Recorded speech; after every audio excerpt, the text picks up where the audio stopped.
Hello, my chess friends. Welcome back. We'll be doing a game number 7, actually round number 7, in between Jan Nepomniachtchi and Liren.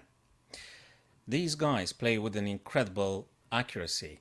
No wonder they are the belligerents, the contenders for the title of world champion at chess. A pleasure to be looking at their games and the way they struggle, the way they fight. It's something to be definitely studied, analyzed, and understood. Totally worth it. So we're going to be doing now a French defense, a game where a super GM like Liren, I think at move number 33, made a blunder because of the time pressure. So it happens even to the strongest. When you go below a minute, you might be prone to be making mistakes and errors, and that's exactly what we're going to see now. So let me go to the game and see these moves together and discussing them, guys. So e4 chosen by Nepomniachtchi, e6 already announcing a French, and d4. d5 now, classically, no problem, everything is theoretical, and knight b1 to d2.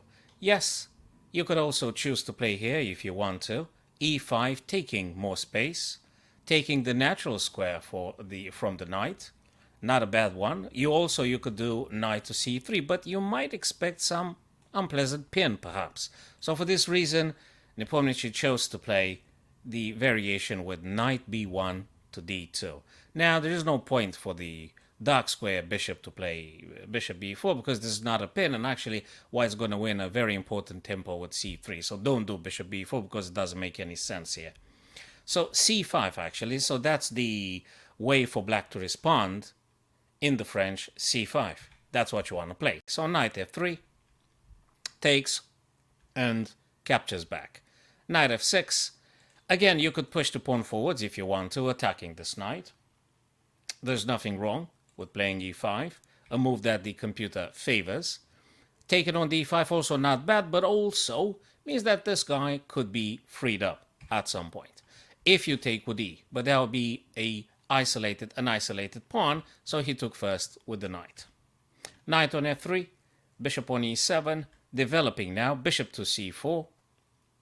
You want to castle the king, you can't keep the king in the center forever. So knight on c6,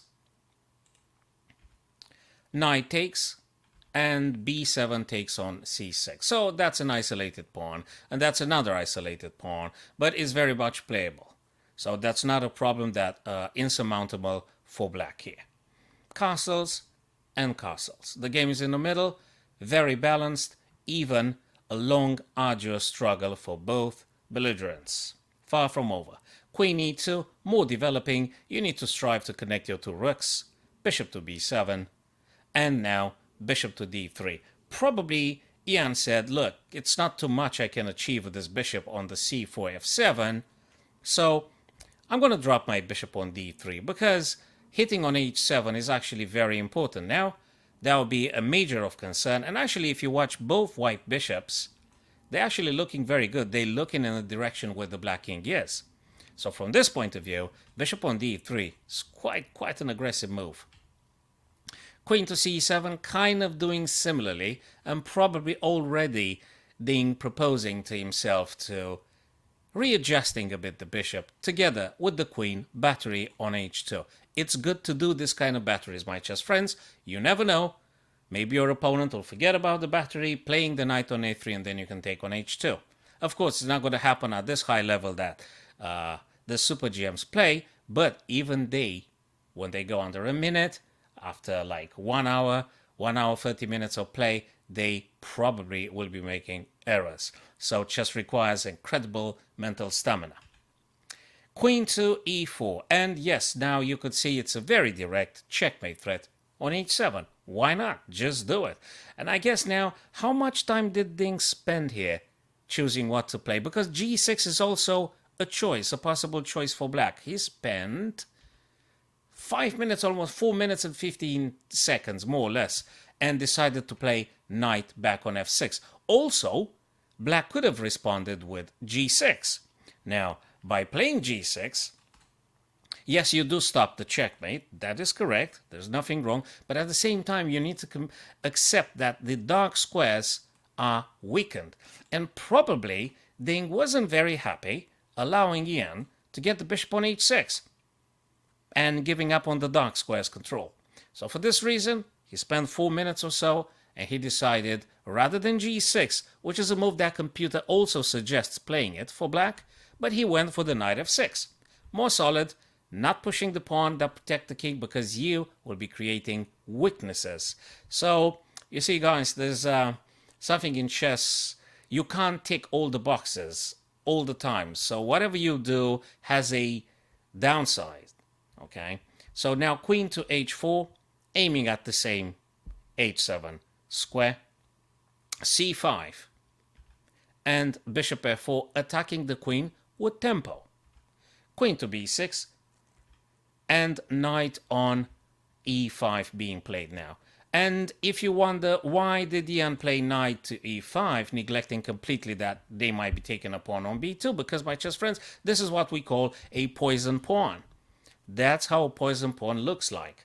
Because if the black queen becomes greedy and takes the pawn on b2, white's going to play rook a to b1, for instance, hitting the queen and attacking the bishop behind them on the same line. And everything is bad from that point onwards. There is no good move for black. Black's sort of gonna lose. Gonna lose material, and then you're gonna lose the game. At this level, you can't do this taking on b2. So this guy here on b2 is a very, very poisoned pawn. Black queen cannot take that pawn. So they played rook to d8, rook a d8, played by Liren. So you don't have any problem as long as the black queen is on the same b file with the bishop. You just go with the centralization of the rooks. And the rook didn't do a great deal anyway. So Ian said, you know something, I'm going to keep the E and the F under my rook scrutiny. So why not? G6 now, being played. Sort of trying to, you see, this bishop on d3 and the queen is just too much. So Liren decided, okay, I'm just going to put a stop to that bishop's diagonal. I'm going to play g6, at least stopping the light square bishop. Now, bishop g5, that's an invitation. Bishop g5, double attack on the f6 knight. As you can see, bishop and queen twice attacking. Rook goes and attacks the queen with tempo. Probably, if most of us will be thinking, oh, what do I do with the knight? Where do I go? Can I bring another piece to defend? What's going on here? And it's very fascinating to watch at this high level of chess being played, how they create a bigger threat. So that would be nice if we manage to make it a habit. When your opponent creates a threat, check and see if you can perhaps generate a bigger threat, which exactly what he did. Rook d4 attacking the white queen. So you can't take on f6 because you're going to drop the queen. You're going to lose the queen. So queen needs to retreat now. On h3, black queen goes on c7. Very nice game by Liren. I mean, up to move 33, these guys played like robots. Their accuracy is absolutely amazing. Superb players, high level of accuracy, immense struggle here, and it's a delightful to watch these guys versing one another.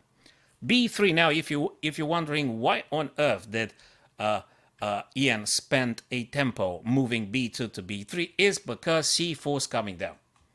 And you're going to lose material. You're going to lose material. You got only two defenders. They've got two attackers. And the trade would be resulting in material loss. So b3 has to be played. Of course, you could have created another threat. c3, attacking the black rook and sending them someplace else. But he decided to do b3 here. Knight on h5 at this minute. f4.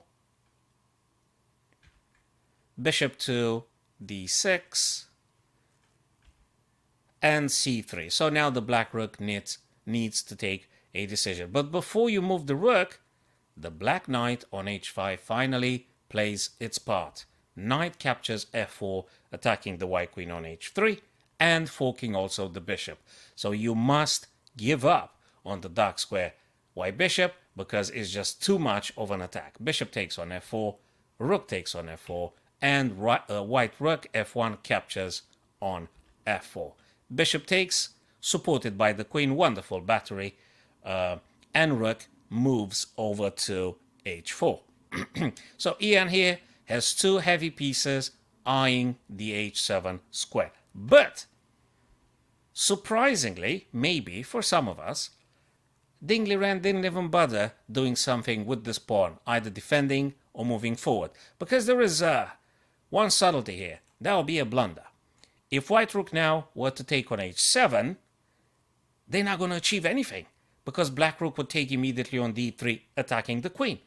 And the white rook on h7 can't check the king because of this superb bishop that would capture immediately. So if white rook were to take on h7, that would be an immense blunder, because black rook would take on d3.